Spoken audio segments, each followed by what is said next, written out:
Well, I liked it. I liked it. I enjoyed myself. Um, what's interesting though, I was just going into it. Um, as a fan, I was like, well, I don't think he's going for a.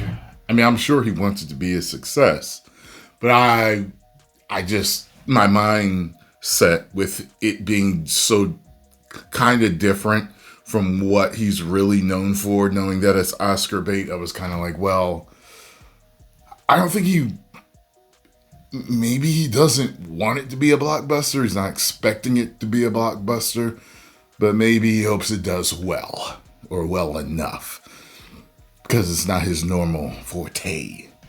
So it says here Dwayne Johnson's The Smashing Machine gets KO'd at the box office. The Smashing Machine, a passion project for Dwayne Johnson, is taking a hard hit at the box office, opening to just 6 million domestic, the lowest opening weekend of his career. And like even if it was a hit, I feel like it would still be the lowest opening box office weekend of his career because it's not what he normally does. You know what I'm saying? Like it just has that whole indie feel to it and everything. It doesn't have the mass appeal of Fast and Furious. You know what I'm saying? So it says here, despite Johnson's tireless promotion and massive reach on social media, the R-rated MMA drama failed to find an audience.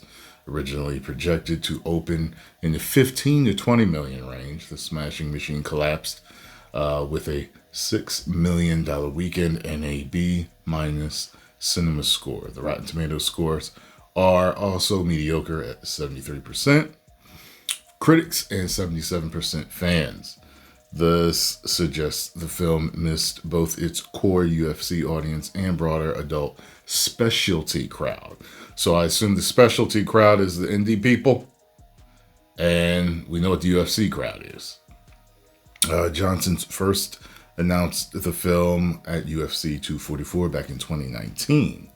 He plays UFC heavyweight Mark Kerr, whose real life struggles and addiction and personal relationships are central to the film. The Smashing Machine premiered to a 15-minute standing ovation at Venice and boasts a 73. Okay, so question. How didn't Joker 2 get a standing ovation too? Joker 2 standing ovation. Joker.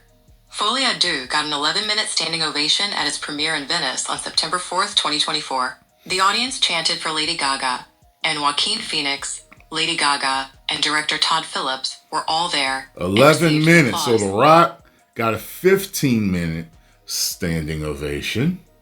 Now, this is a movie that's coming on the back of a blockbuster billion-dollar R-rated movie, right?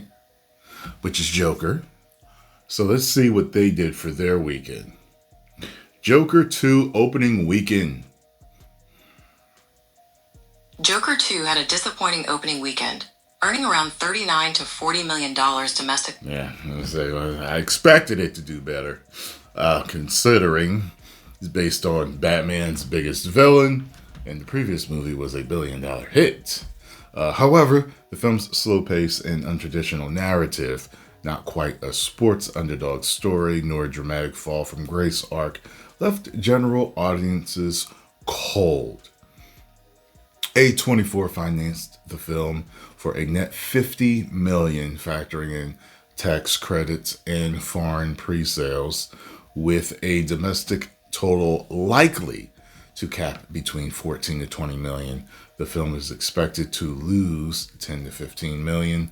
A24's back-end deals, including HBO Max and international partners, may soften the blow, but the film will still bleed money. Johnson took a $4 million fee, far below. I was going to say, doesn't he normally get 20-something million? All right, plus, yeah, far below his $20+ million fee, and even shared part of his paycheck with Emily Blunt and Mark Kerr.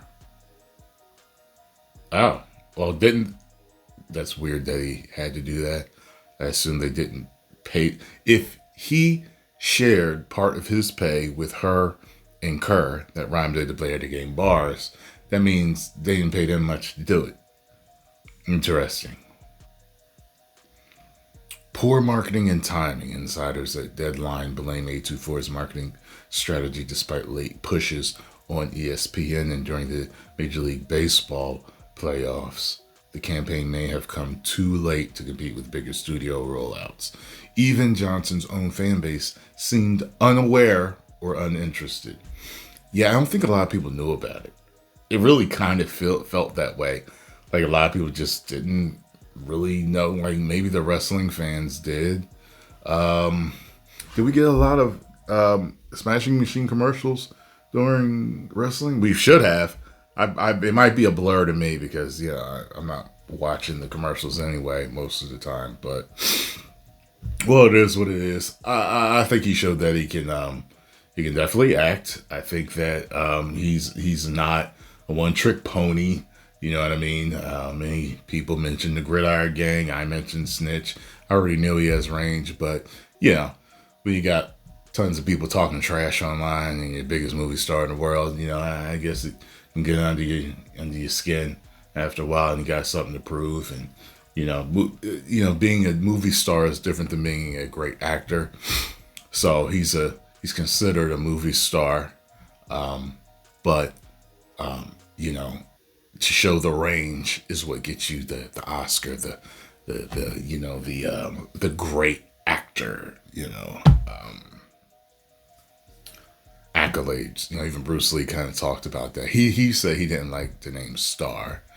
He says you're an actor. It's like, if someone calls you a star, it's something the public calls you. It's an illusion. If someone says you're a super actor, he said, you're gonna like that. So post your comments down below. Let me know what you all think about this. Did you expect it to be a hit? Did you not? And did you enjoy the film? Or did you not? I'll see you on the next video.